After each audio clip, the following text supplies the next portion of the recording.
अस्सलाम वालेकुम dear students, कैसे हैं आप सब। उम्मीद करता हूँ कि आप सब खैरियत से होंगे जी। मुझे कहते हैं ज़फ़र अली और आज हम करने जा रहे हैं 9th class math exercise 5.1 factorisation. तो सबसे पहले तो मैं आप लोगों को बताता हूँ कि फैक्टराइज करना क्या होता है। तो फैक्टराइज करना सिंपल ये होता है कि दरिया को कूजे में बंद करना, यानी बहुत बड़ी चीज़ को इंतहाई छोटी शेप में लिख देना फैक्टराइज कहलाता है। किसी भी चीज़ की तज़ी करना, ठीक है जी। तो आज हम करने जा रहे हैं तज़ी इसकी। तो तज़ी जितनी यानी इसको मैं मुख्तसर कर सकता हूँ उतना मैं करूँगा। सबसे पहले देखना होता है कि इस पर क्या फार्मूला कोई लग रहा है, तो इसमें से कोई चीज़ कॉमन आ रही है। सबसे पहले आप लोगों ने इस चीज़ पे फोकस करना होता है। तो आइए अब फ़र्ज़ किया आपके पास है क्वेश्चन नंबर 1, इसका पार्ट नंबर 1 है, वो कहता है फैक्टराइज। इसमें दिया है उसने जी, इसमें उसने दिया जी 2abc minus 4abx plus 2bd। अब देखें सबसे पहले इसमें कोई फार्मूला नहीं बन रहा। फर्स्ट ऑफ ऑल देखें कोई भी फार्मूला इसमें नहीं बना। दूसरे नंबर पे ये 3 टर्म्स है। तो देखें जी 2abc minus 4abx plus 2bd। अब इनमें एक चीज़ कॉमन है। सबसे पहले ये जो तीनों हैं वो डिविजिबल ऑफ 2 हैं, यानी 2 इसमें कॉमन लिया जा सकता है। दूसरे नंबर पर देखें तीनों में a मौजूद है। तीसरे नंबर पे देखें तीनों में बी मौजूद है। अब वही चीज़ कॉमन ले लें जो तीनों में मौजूद होती है। वही चीज़ कॉमन ली जा सकती है जो तीनों में कॉमन हो। तो अब फर्स्ट ऑफ ऑल इसमें लिखें जी ये 2abc minus 4abx plus 2abd वैसे ही आ गया। अब इनमें से क्या चीज़ कॉमन आ रही थी जी, 2 आ गया, a आ गया, b आ गया।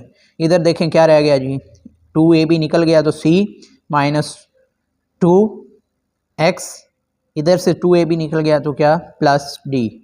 यही आपके पास आंसर है। इससे आगे ये मज़ीद सॉल्व नहीं हो सकता। इसी का पार्ट नंबर 2 को देख लें जी। इसी का पार्ट नंबर 2 जो है वो है 9xy minus 12x square Y plus 18y square. Simply उसी तरह देखें इन ये तीनों में y यूज़ हुआ है। तीनों जो हैं वो डिविजिबल ऑफ 3 हैं, यानी इनमें से 3 कॉमन लिया जा सकता है। तो सबसे पहले आइए जी इनमें लिखते हैं जी 12x square Y plus 18y square. एक दफ़ा क्वेश्चन को इसी तरह लिख लेंगे क्योंकि स्टेप जो हैं वो बहुत ज़्यादा शॉर्ट हो जाएंगे, जिसकी वजह से 2 मार्क्स कंप्लीट आपको नहीं मिलते। तो कम से कम इसमें 2 और 3 स्टेप आपने लाजमी करने होते हैं।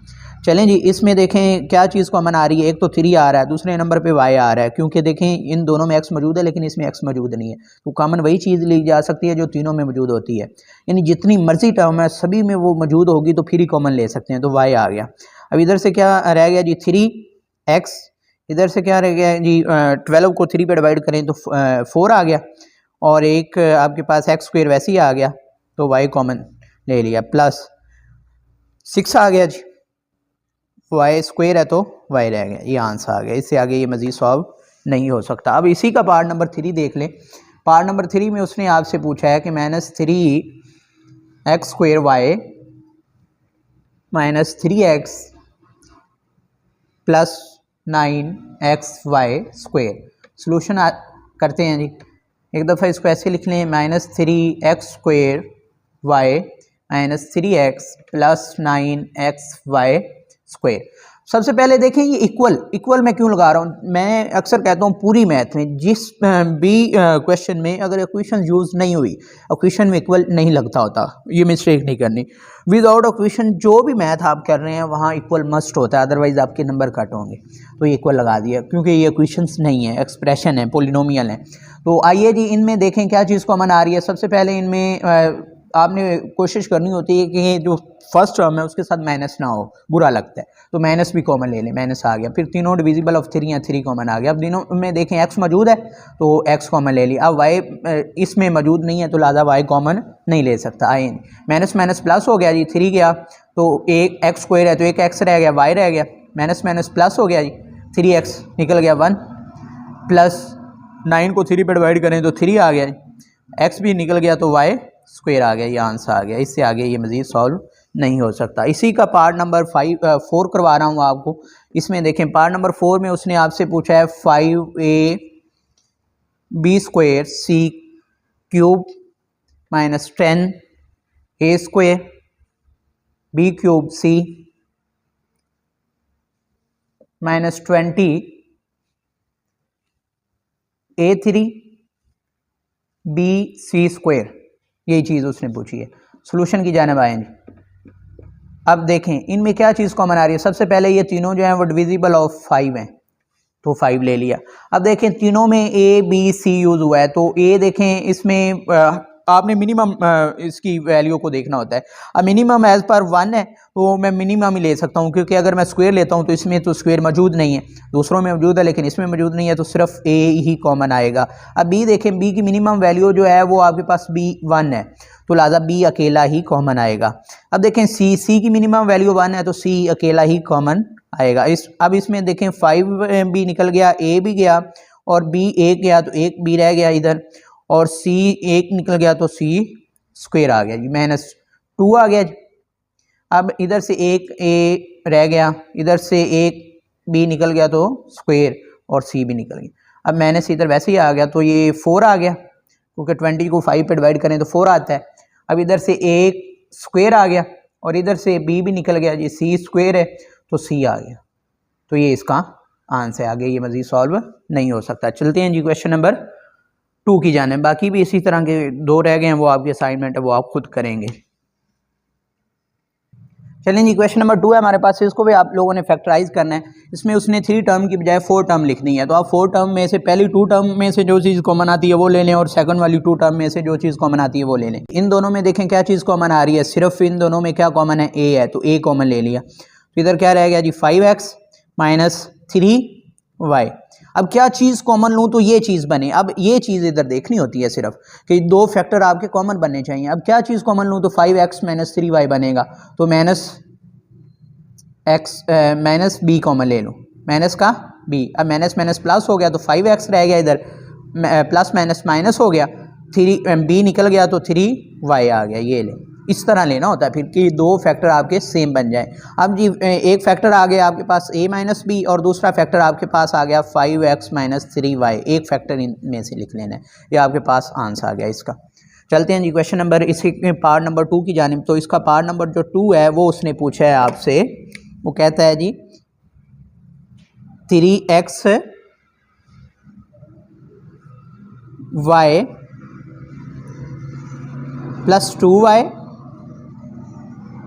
माइनस 12x माइनस 8, इसको आपने सॉल्व करना है। सोल्यूशन आते हैं जी सोल्यूशन की जानिब। तो सबसे पहले इसमें देखें इन दोनों में से क्या चीज़ कॉमन आ रही है। इन दोनों में मुझे सिर्फ y कॉमन नज़र आ रहा है, तो y कॉमन ले लिया, 3x प्लस 2 ये रह गया। अब इन दोनों में से क्या चीज़ कॉमन लूँ तो 3x प्लस 2 बचेगा। तो मेरे ख्याल में एक तो मुझे माइनस कॉमन लेना ही पड़ेगा, क्योंकि इसको मैंने प्लस करना है, माइनस मैंने कॉमन ले लिया। दूसरे नंबर पे ये डिविजिबल है किसके, 4 दोनों के, तो 4 कॉमन ले लिया। अब 4 यानी 12 को 4 पे डिवाइड करें, माइनस माइनस प्लस हो गया जी, 12 को 4 पे डिवाइड करें तो 3x वैसे ही आ गया, माइनस माइनस प्लस हो गया जी। 8 को 4 पे डिवाइड करें तो 2 आ गया, ये देखें जी हो गया जी। अब आपके पास एक फैक्टर आपने लिखना है y माइनस 4, और दूसरा फैक्टर इन दोनों में से एक फैक्टर लिखना होता है 3x प्लस 2। ये आपके पास आंसर आ गया। कितने इजी क्वेश्चन है ये, शॉर्ट क्वेश्चन में आएंगे। चलते हैं जी, इसी का पार्ट नंबर आप कर लें 3 जी। इसका पार्ट नंबर 3 हमारे पास ये मौजूद है। इसमें x3 plus 3xy square minus 2x square y minus 6y cube है जी। सोल्यूशन की जानिब आते हैं। सबसे पहले देखें इन दोनों में से क्या चीज़ कॉमन आ रही है। इन दोनों में मुझे सिर्फ x नज़र आ रहा है जो कॉमन आ रहा है, तो उधर क्या रह गया जी, x square plus 3y square. अब इन दोनों में से क्या चीज़ कॉमन लो तो x square plus 3y square. एक तो माइनस आ गया जी, दूसरे नंबर पे 2 आ गया, और तीसरे नंबर पे क्या इन दोनों में कॉमन आएगा जी, y। तो ये y मैंने कॉमन ले लिया। अब देखें माइनस माइनस प्लस हो गया जी, तो 2 कॉमन आ गया, तो x स्क्वायर रह गया इधर सिर्फ, तो y भी निकल गया। इधर माइनस माइनस प्लस हो गया जी, 6 को 2 पे डिवाइड करें तो 3, और y एक y रह गया और y स्क्वायर रह गया। अब इसमें देखें जी x माइनस 2y एक फैक्टर आ गया, और दूसरा फैक्टर जो है वो x square plus 3y square आ गया। ये आपका आंसर है। कितनी ईजीएस्ट क्वेश्चन है। बाकी जो क्वेश्चन इसकी असाइनमेंट के तौर पे आप खुद करेंगे जी। चलते हैं जी इसके क्वेश्चन नंबर 3 की जानिब। चलें जी क्वेश्चन नंबर 3। क्वेश्चन नंबर 3 में मैंने पहले भी आपको बताया कि सबसे पहले देखना है कि आया कि इनमें कोई फार्मूला बन रहा है, फार्मूला नहीं बन रहा है तो क्या चीज़ कॉमन आ रही है, तो यानी आपने इसको शॉर्ट करना है। अब देखें सबसे पहले इसको एक फार्मूले की शेप में लिखना है। मैं इधर लिख रहा हूँ, यहाँ पे क्वेश्चन के अंदर ही लिख रहा हूँ फार्मूला। फार्मूला होगा आपके पास a square plus 2ab plus b square. इस फार्मूले में लाना है, ये इसको क्लोज करेंगे तो ये हो जाएगा a plus B whole square. ये फार्मूले भी मैंने सारे लिखवाए हुए हैं, वीडियो मेरी मिल जाएगी आपको, मेरे चैनल पे मौजूद है। तो ये देखें a square plus 2ab plus b square into is equal to a plus B whole square. अगर इधर माइनस होगा तो 2 के साथ माइनस आएगा, अगर इधर प्लस होगा तो 2 के साथ प्लस आएगा, बाकी फार्मूला यही रहेगा। अब आपने इस क्वेश्चन को इस शेप में लाना है, तो इस शेप में लाने के लिए सबसे पहले देखें जी 144 किसका कंप्लीट स्क्वायर है जी 12 का। 12 मल्टीप्लाई बाय 12 करें तो 144 होता है। तो आपको टेबल आने चाहिए, सबसे पहले आपको टेबल आने चाहिए। तो यहाँ टेबल की ज़रूरत पड़ रही है, ये ना सोचें कि वो तो बचपन में हमने किए थे बस ये वो, टेबल पूरी ज़िंदगी यूज़ होते रहने अगर आपने मैथ करनी है तो 144 किसका कंप्लीट स्क्वायर है जी 12 का। अब साथ इसके मैं ए लिख देता हूँ, एक इसके पूरे के ऊपर मैं होल स्क्वायर कर देता हूँ, तो कोई आपको मसला तो नहीं है। जब मैं इसको ओपन करूँगा तो 144 ए स्क्वायर ही होगा। अब ये दरमियान में ये देखें, मैं समझाता हूँ बच्चों को इजी वे में, 2 फार्मूले का आना ही आना है। अब आप फार्मूले को देखें, एक दफ़ा इस चीज़ को ना देखें, एक दफ़ा आप देखें फार्मूले को। अब फार्मूला ये चीज़ 2 फार्मूले का आ गया। अब ए मीन्स के पहली ए जो टर्म होती है वो ए होती है, तो वो मैंने लेनी है, यानी 12a आ गया। अब देखें इसको मैंने मल्टीप्लाई किया तो कितना हो गया 24a, तो ये 24a ही मौजूद है, यानी मुझे b इधर ही मिल गया कि b क्या होगा। b मेरे माइंड में आ रहा है कि 1 ही होगा। जब मैं किसी चीज़ को 1 से मल्टीप्लाई करता हूँ तो कोई फ़र्क नहीं पड़ता। तो अब यहाँ पे मैं एक दूसरा ऑप्शन मैं ये कहता हूँ कि ये खाना ये वाला आप ब्रैकेट लगा के खाली छोड़ दें और आगे चले जाएँ। अब देखें ये किसका स्क्वायर है 1 का स्क्वायर 1 ही होता है, तो यानी बी स्क्वायर, तो यानी आपने एनुअल टर्म का स्क्वायर करना है, तो 1 का स्क्वायर 1 ही होता है, तो इधर 1 आ गया, ये वाला बी इधर लिख सकते हैं। पहले ये है कि आप इसको मुकम्मल मल्टीप्लाई करें तो आपको पता चल जाएगा इसको किससे मल्टीप्लाई करूं तो ये वाला डिजिट बनता है, तो वो भी बी मौजूद हो जाएगा। अदरवाइज़ ये एक दफ़ा छोड़ के आगे चले जाएँ, एंड वाली टर्म है वो जितना भी है उसको स्क्वायर करें, तो वो इधर लिख दें विदाउट स्क्वायर। ठीक है जी, अब ये एक फार्मूला बन गया। ठीक है, a square plus 2ab plus b square. अब इसको सम अप करूँगा तो ये किसका होल स्क्वायर बनेगा। इसमें a जो है फर्स्ट टर्म है यानी 12a है, और सेकंड टर्म b यानी इसमें क्या है +1 है, 1 का होल स्क्वायर है, तो ये आ गया। इसको इस तरह भी लिखा जा सकता है कि 12a + 1 इंटू 12a + 1, इस तरह भी ठीक है और इस तरह भी ठीक है, दोनों तरह। ये आंसर आ गया इसका। बहुत ईजीएस्ट तरीन क्वेश्चन है जी। बाकी जी इंशाल्लाह आप लोग खुद करेंगे। बाकी मैं आपको क्वेश्चन नंबर 4 और 5 इंशाल्लाह नेक्स्ट वीडियो में करवाऊंगा। इस तरह वीडियो जो है वो बहुत ज़्यादा लेंथी हो जाती है, जिसकी वजह से प्रॉब्लम बनती है।